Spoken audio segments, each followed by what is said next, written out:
श्री शिवाय नमस्तुभ्यम। हर हर महादेव। दोस्तों, आप सभी लोग जानते हैं 31 दिसंबर 2025 यानी बुधवार को पड़ रही है पौष महीने की पुत्रदा एकादशी व्रत।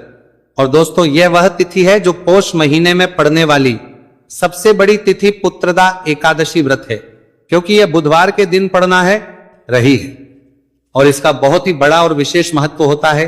पूज्य गुरु जी ने कहा है कि अगर कभी भी मौका लग जाए और 31 दिसंबर पौष महीने की पुत्रदा एकादशी बुधवार को पड़ जाए तो आप लोग को हल्दी वाले पानी का उपाय तो अवश्य ही करना चाहिए। इन दोनों का संयोग बहुत कम आता है। और इसी के साथ में गुरुजी ने अपनी शिव पुराण कथा में बताया है कि इस दिन आपको हल्दी वाले पानी का उपाय तो आपको अवश्य ही करना चाहिए, क्योंकि ऐसा दिन पूरे साल में सिर्फ एक ही बार आता है। और दोस्तों, आप सभी लोग जानते हो कि 31 दिसंबर बुधवार एकादशी का अगर सबसे बड़ा कोई उपाय है तो हल्दी वाले पानी का उपाय है। तो दोस्तों, इस बुधवार के दिन आप लोगों को हल्दी वाले पानी का उपाय को जरूर करना है। बहुत सारे लोग होंगे जिन लोगों ने इस उपाय को ना किया हो, मतलब पूरा साल निकल गया, उन्होंने किसी भी दिन इस हल्दी वाले पानी का उपाय को ना किया हो। पर दोस्तों, आपके पास एक आखिरी मौका बचा हुआ है जो कि 31 दिसंबर के दिन है। तो इस दिन आप लोगों को इस वाले उपाय को जरूर कर लेना है। भले ही आपने पूरे महीने भर इस उपाय को न किया हो, पर अगर आपने इस पौष महीने के 31 दिसंबर बुधवार एकादशी के दिन अगर इस वाले उपाय को कर लिया तो इस उपाय को करने का वो फल मिलेगा जिसकी आपने कभी कल्पना भी नहीं करी होगी। इसीलिए आप लोग इस वाले उपाय को एक बार जरूर कर लेना है, ताकि आप लोगों के हाथ से यह मौका ना जा सके और आपको इस उपाय को करने का फल मिल सके। दोस्तों, यह उपाय पंडित जी ने अपनी अभी की ही श्री शिव महापुराण की कथा में बताया है, जिस उपाय को आज हम आपको बहुत अच्छे से समझाने वाले हैं। इस वीडियो को देखने के बाद इस वीडियो में जाने वाले हैं, उपाय को समझने के लिए आपको कोई और को देखने की जरूरत नहीं पड़ेगी। तो चलिए दोस्तों, उपाय को शुरू करते हैं। देखिए, यह इस पौष महीने के बुधवार एकादशी के दिन ये इतना खास होता है, इतना महत्वपूर्ण होता है। देखा गया है कभी कभी बड़े बड़े पूजा पाठ अनुष्ठान से जो मनोकामना पूर्ण नहीं होते, वह पौष मास के बुधवार एकादशी के दिन एक छोटे से उपाय करने से ही आपकी मनोकामना पूर्ण हो जाती है। और बहुत सारे लोगों ने इसको किया भी है और उनको इस उपाय को करने का फल भी जरूर मिला है। अगर आप लोग भी इस उपाय को करना चाहते हैं तो आप इस उपाय को पहले अच्छे से समझ लेना, सुन लेना, उसके बाद करना। आपको इस उपाय का फल जरूर मिलेगा। और इस उपाय को कर लेने से आपके घर में चाहे किसी भी प्रकार की दुहक और समस्या क्यों ना चल रही हो, आपको उसका कारण भी नहीं पता है कि भाई ये समस्या किस कारण से चल रही है, उसका कुछ भी कारण हो सकता, जैसे पितृदोष हो सकता है या किसी भी तरह का मंगल दोष भी हो सकता है। तो इस दिन आप लोगों को ये वाला उपाय कर लेना है। ये एक ऐसा उपाय है जिस उपाय को अगर किसी विशेष दिन पर किया जाए तो भाई उस विशेष दिन का जो है वह तो हमें मिलता ही मिलता है, पर हमने उस दिन पर इस उपाय को किया है तो हमें उससे भी बड़ा फल मिलता है। और फल बहुत जल्दी मिलता है, क्योंकि आप इस उपाय को बहुत ही बड़े और विशेष दिन पर कर रहे हो। तो चलिए अब के बारे में बात करते हैं, लेकिन उससे पहले आप लोगों को यह जानना आवश्यक है कि आखिर यह उपाय किस समय करना है, किसको करना है और कैसे करना है। तो चलिए हम आगे आपको वीडियो में एक एक करके बता देते हैं। लेकिन उससे पहले अगर आप लोग हमारे चैनल पर पहली बार आए हैं या फिर मेरी आवाज आज पहली बार सुन रहे हैं तो हमारे चैनल को सब्सक्राइब जरूर कर लेना और इस वीडियो को लाइक करके कमेंट बॉक्स में श्री शिवाय नमस्तुभ्यम ओम नमः शिवाय जरूर टाइप कर देना। तो दोस्तों, इस हल्दी वाले पानी का उपाय को हमें इस बुधवार एकादशी के दिन कैसे करना है, किसको करना है, किस समय करना है और कहां पर करना है, ये सारे सवालों के जवाब आपको इस वीडियो में मिल जाएंगे। और जो ये वीडियो देखेगा भाई, उसको हल्दी वाले पानी का उपाय जरूर करना चाहिए, क्योंकि इस दिन हल्दी का भी बहुत ही बड़ा और विशेष महत्व होता है। और जब बात आ जाए हल्दी वाले पानी की तो ये सोने पर सुहागा वाली हो जाती है और ये एक बहुत ही बड़ा उपाय हो जाता है इस 31 दिसंबर बुधवार एकादशी का। तो अब दोस्तों, इस हल्दी वाले पानी का उपाय को आखिर करना किसको है, सबसे पहले हम लोग वो बात जान लेते हैं। तो देखो, घर की जो बड़ी माताएं बहनें होती हैं, उन माताओं बहनों में से कोई भी एक बड़ी माता बहन इस वाले उपाय को कर सकती है। और दोस्तों, अगर आप चाहें तो अपने घर में से सभी सदस्यों को भी इस उपाय को करवा सकते हैं। अगर किसी व्यक्ति की खुद की कोई मनोकामना है, खुद की कोई दुख और परेशानी है जो कि वह अपने लिए ही करना चाहता है इस वाले उपाय को, तो वह खुद अपने लिए भी कर सकता है। बाकी अगर कोई घर में से ऐसा है जो कि अपने पूरे घर परिवार की सुख और शांति के लिए ये वाला उपाय करना चाहता है तो भाई वो भी कर सकता है, उसमें भी कोई दिक्कत वाली बात नहीं है।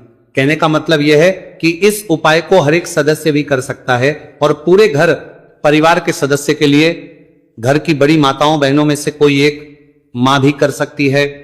माताएं बहनें अगर घर में उपस्थित ना हो या वह यह वाला उपाय ना कर पा रही हो तो फिर घर का कोई बड़ा सदस्य भी इस हल्दी वाले पानी का उपाय को कर सकता है, चाहे फिर वो पुरुष ही क्यों ना हो, उसमें कोई भी दिक्कत वाली बात नहीं है। अब दोस्तों जो अगला प्रश्न निकल कर आता है वह आता है इस उपाय को लेकर के आखिर इस उपाय को हमें किस समय करना है, सुबह के समय करना है कि शाम के समय करना है। तो देखो इस वाले उपाय को आप लोग सुबह के समय भी कर सकते हो और शाम के समय प्रदोष काल में भी कर सकते हो। अब अगर आप पूछो कि भाई साहब सबसे उत्तम समय कौन सा रहेगा इस हल्दी वाले पानी का उपाय को करने का, तो हम आपसे बस यही कहेंगे कि इस उपाय को आप सुबह के समय करेंगे तो ज्यादा बेहतर होगा।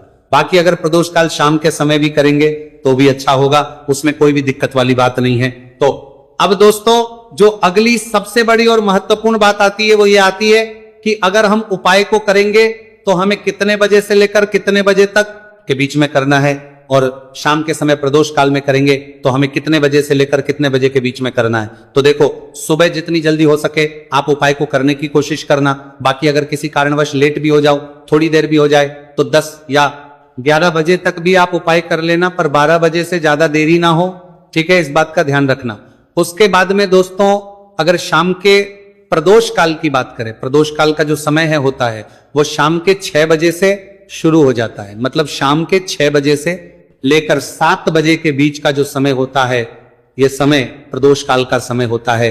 तो आप इस उपाय को 7 या 8 बजे के बीच में भी कर सकते हो। मतलब शाम के 6 बजे से रात 8 बजे के बीच में आप कभी भी इस वाले उपाय को कर सकते हो, उसमें कोई भी दिक्कत वाली बात नहीं है। तो पौष मास के शुक्ल पक्ष की एकादशी को पुत्रदा एकादशी का पर्व मनाया जाता है और इस बार यानी साल 2025 में पुत्रदा एकादशी पर 3 दुर्लभ संयोग एक साथ बन रहे हैं। ऐसे में अगर आप हल्दी वाले पानी का उपाय कर लेते हैं तो ऐसा समझ लीजिए भाग्य आपका चमकता है और निर्धनता हमेशा के लिए घर से दूर हो जाती है। अब जो लोग धन की कामना करते हैं, चाहते हैं कि धन से घर भरा रहे और धन जो है घर में आता रहे, तिजोरी धन से भरी रहे, निर्धनता जल्दी से दूर हो जाए, तो आप समझ लीजिए कि हल्दी वाले पानी का उपाय आपके जीवन में महा चमत्कार करने वाला है। क्योंकि यहां पर सीधे सीधे आपको श्री हरि विष्णु की कृपा और उनका आशीर्वाद मिल जाता है। क्योंकि हल्दी जो है ये श्री हरि विष्णु से ही जुड़ी है और साथ ही साथ धन को बढ़ाने का काम बहुत तेजी के साथ हल्दी करती है। तो साल की सारी एकादशी में सबसे बड़ी एकादशी होती है और इस दिन से सारे शुभ और मांगलिक कार्य शुरू हो जाते हैं। मां तुलसी बहुत ही प्रसन्न होती है और अपने भक्तों की मनोकामना को पूरा करती है। और इस दिन यदि कोई भी व्यक्ति सच्ची श्रद्धा से सही तरीके से हल्दी का यह उपाय कर लेता है तो वह व्यक्ति अपने जीवन में सारी समस्याओं को, सारे कष्टों को, सारे दुखों को अपने जीवन से दूर कर देता है।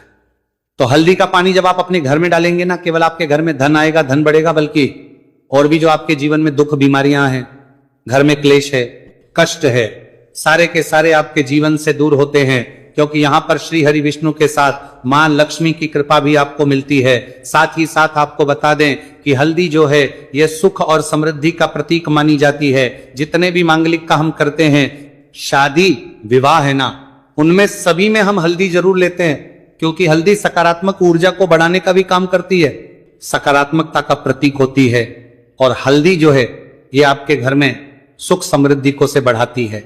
इसी के साथ जो लोग अपने घर में नकारात्मक शक्ति से परेशान हैं, बुरी शक्तियां अगर घर में आती हैं, घर में नजर पैसे को लगती है, व्यक्ति को लगती है, तब भी ये उपाय आपको बहुत लाभ देने वाला है। क्योंकि हल्दी जो होती है सारी नेगेटिविटी को, बुरी शक्तियों को, नकारात्मक ऊर्जा को हमें आपके घर से दूर करती है। जब भी आप हल्दी का उपाय करते हैं, हल्दी वाले पानी का उपाय करते हैं, चलिए बात करें कि कैसे हल्दी के पानी से आप अपने भाग्य को रातों रात चमका सकते हैं। मां लक्ष्मी और श्री हरि विष्णु की कृपा प्राप्त करके तो देखिए, सबसे पहले तो आपको इस दिन एकादशी, जिस दिन है एकादशी, सुबह स्नान कर करके आपको स्वच्छ वस्त्र धारण करने हैं। अगर आपके पास पीले रंग के वस्त्र हो तो कोशिश करें इस दिन पीले रंग के वस्त्र आप पहने। इसके अलावा आपको क्या करना है, एक लोटे में या किसी भी बर्तन में, ठीक है ना, शुद्ध जल आपको लेना है। उसके अंदर आपको थोड़ी सी पीसी हुई हल्दी डालनी है और थोड़ा सा डालना है गंगा जल, ठीक है ना। अब आपको क्या करना है, इस जल का छिड़काव अपने पूरे घर में करना है। लेकिन छिड़काव करेंगे कैसे? सबसे पहले घर के मंदिर में छिड़काव करेंगे।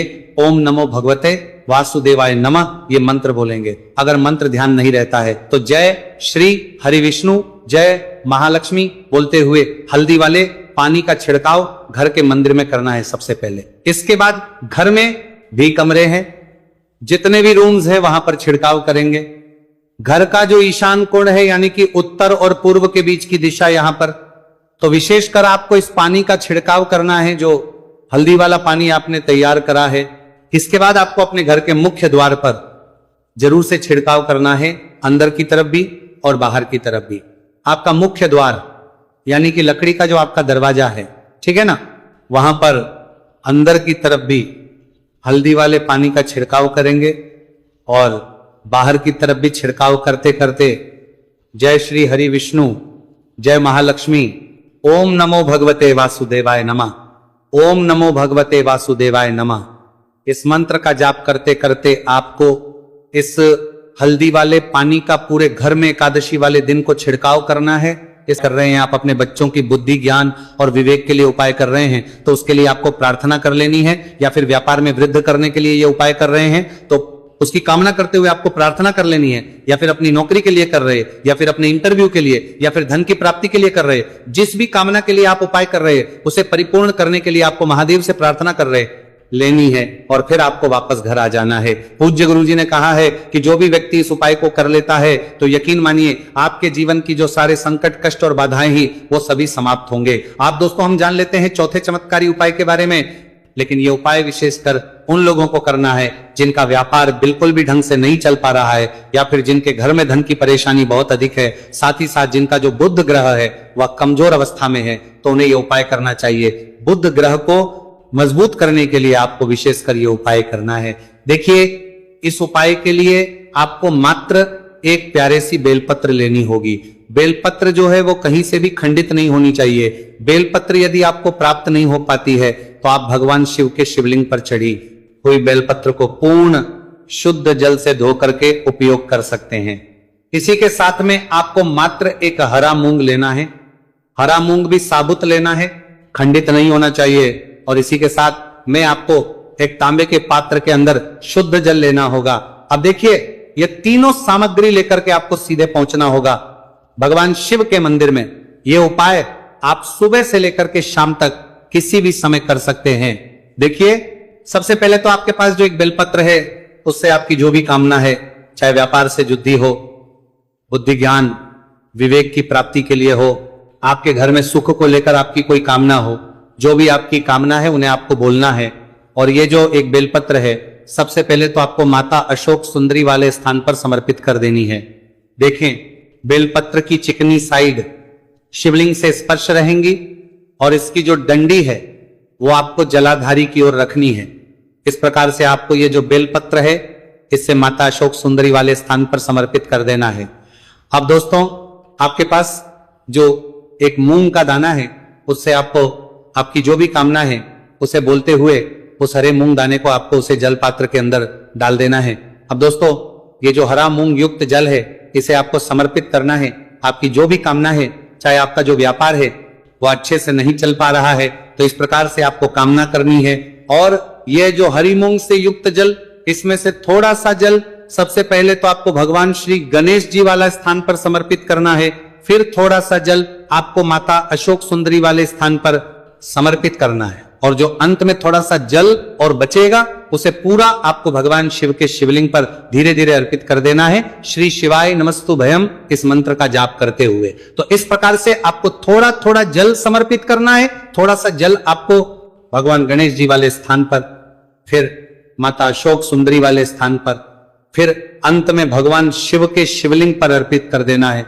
आपकी जो भी समस्या होगी वो विघ्नहर्ता आपकी समस्या समाप्त जरूर करेंगे। अब हम बात कर लेते हैं तीसरे उपाय की। देखिए, इस उपाय के लिए आपको 2 दीपक लेने होंगे। दोनों ही दीपक आप मिट्टी के भी ले सकते हैं और दोनों ही दीपक आप शुद्ध आटा मढ़कर उनके भी तैयार कर सकते हैं। आटे के दीपक को सबसे विशेष माना गया है। अब दोस्तों, दोनों ही दीपक के अंदर आपको शुद्ध घी का प्रयोग करना होगा और एक दीपक के अंदर आपको गोल रुई की बाती का प्रयोग करना होगा और एक दीपक के अंदर आपको लंबी बाती का प्रयोग करना होगा। लंबी बाती वाले दीपक के अंदर आप मौली वाला जो धागा आता है कलावा का, उसकी बाती का प्रयोग भी आप लंबी बाती वाले दीपक के अंदर कर सकते हैं। देखिए, 2 दीपक वाला ये चमत्कारी उपाय केवल रात्रि में ही किया जाता है, इसीलिए आपको इस उपाय को बहुत ही ध्यान से समझना है। इसी के साथ में आपको 11 काले तिल के दाने लेना है और इसी के साथ में आपको मात्र 1 चुटकी हल्दी भी लेनी होगी। अब दोस्तों, ये सभी सामग्री करके आपको रात्रि के समय पहुंच जाना है अपने घर में, जहां कहीं भी तुलसी जी का पौधा, तुलसी माता का निवास स्थान है, वहां पर देखिए दोस्तों, सबसे पहले तो आपके पास जो एक गोल भांति का दीपक, उसे आपको तुलसी जी के वहां पर प्रज्वलित करना है। दीपक को प्रज्वलित करते समय आपको ओम नमो भगवते वासुदेवाय इस मंत्र का 11 बार जाप कर लेना है। अब देखिए दोस्तों, आप जो 11 काले तिल के दाने लेकर के आए हैं, उन्हें अपने सीधे हाथ में रखना है और जो आपने गोल बाती वाला दीपक प्रज्वलित किया है माता तुलसी जी के वहां पर, उसके ऊपर से आपको इन 11 काले तिल को घाटी की दिशा में घुमाना है। आपको अपना नाम और अपनी गोत्र को बोल देना है और फिर आपको इन काले तिल को उससे जलते हुए दीपक के अंदर डाल देने हैं। देखिए, काले तिल भगवान विष्णु के पसीने से उत्पन्न हुए हैं और जब भी हम ये दीपक बुधवार की रात्रि में प्रज्वलित करते हैं तो इससे हमें हमारे कर्ज में राहत मिलती है, हमारे जीवन धन प्राप्ति के नए नए मार्ग खुलते हैं। हमारा अगर कोई भी कार्य रुका हुआ है तो वह भी परिपूर्ण होता है। देखिए, गोलबाती का जो दीपक है, विशेषकर हम माता तुलसी के वहां पर भगवान विष्णु और माता लक्ष्मी के निमित्त प्रज्वलित कर रहे हैं। इस प्रकार से आपको ये दीपक प्रज्वलित कर देना है। अब जो आपके पास लंबी बाती का दीपक है, 1 चुटकी हल्दी है, तो इससे आपको लेकर के पहुंचना है अपने घर के मंदिर में। आपके घर के मंदिर में माता लक्ष्मी की जो भी प्रतिमा ही मूर्ति है, उनके सामने सबसे पहले तो आपको ये लंबी बाती का दीपक रखना है, फिर आपको दीपक को प्रज्वलित कर देना है। दीपक को प्रज्वलित करते समय आपको ओम महालक्ष्मी नमः इस मंत्र का जाप करते रहना है। अब दोस्तों, आपके पास जो 1 चुटकी हल्दी है, उसे आपको अपने सीधे हाथ में रखना है और इस 1 चुटकी हल्दी को आपको उस दीपक के ऊपर से 11 बार की दिशा में घुमाना और आपको ओम महालक्ष्मी नमः मंत्र का जाप करते रहना है और इस 1 चुटकी हल्दी को आपको उसे दीपक के अंदर डाल देना है। देखिए, 1 चुटकी हल्दी वाला जो दीपक है आपके जीवन से दुर्भाग्य को समाप्त करता है। माता लक्ष्मी की आपको कृपा प्राप्त करवाएगा, धन प्राप्ति के आपके जीवन में नए नए मार्ग बनाएगा। गुरु जी द्वारा बताए गए ये सब सिद्ध उपाय है। दोस्तों, इस वीडियो में हमने आपको गुरु जी द्वारा बताए गए 3 से 4 बहुत ही चमत्कारी उपाय बताए हैं जो आपको करने हैं। उपाय से लेकर कुछ भी पूछना है तो कमेंट बॉक्स में पूछ सकते हैं। उपाय को करते समय किसी भी प्रकार की गलती ना करें। अगर आपको हमारी वीडियो पसंद आए तो हमारे इस चैनल को सब्सक्राइब जरूर करें, वीडियो को लाइक जरूर करें। हर हर महादेव, ओम नमः शिवाय।